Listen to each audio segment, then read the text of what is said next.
Early evening out in the shop, and SUPs. I gotta say, I love being out on an SUP with a big, beautiful paddle in my hands, gliding along the water. And a lot of people feel the same way. They are growing in popularity, and people are buying boards like it's going out of style. Or into style, I should say. Either way, it's a great activity. I think they're going to be around like canoes and kayaks for a long time. But a lot of them are made of foam and fiberglass and epoxy resin and other variations and those types of things. You can see here that type of layup, of which you can build a really strong one, but even still, the lighter ones are even worse. They are susceptible to taking a good whack that a canoe or kayak might be able to survive with significantly less or no damage at all. This one has been bashed in freight, never even seen the water, and I'm going to take foam and start to try and shape. I forget the name of the tool. Get one of those tools that you can lay around corners and moldings and stuff to take the shape off of.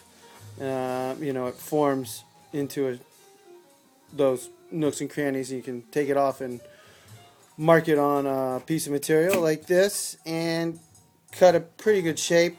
And then I've got to figure out how I'm going to get it all to bond. It's pretty solid, ironically. That's a pretty bomber foam core in there. This is all has been raised up. It's kind of bumpy here. It's not at the water line. I'm probably not going to try to flatten it out. You can see maybe it pushes up a little bit, top side.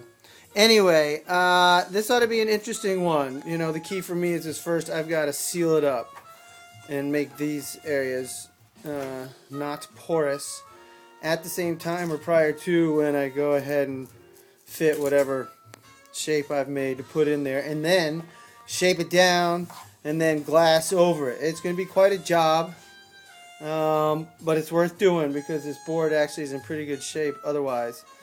And someone's going to get it for a great price, is my guess, once it's fixed. But I'll put the foam in there, glass it, and then keep shaping it and hopefully end up with something that cosmetically, once taped off and painted, isn't so bad, considering the price that they're probably going to pay for it. Anyway, I'll film more as this repair moves along.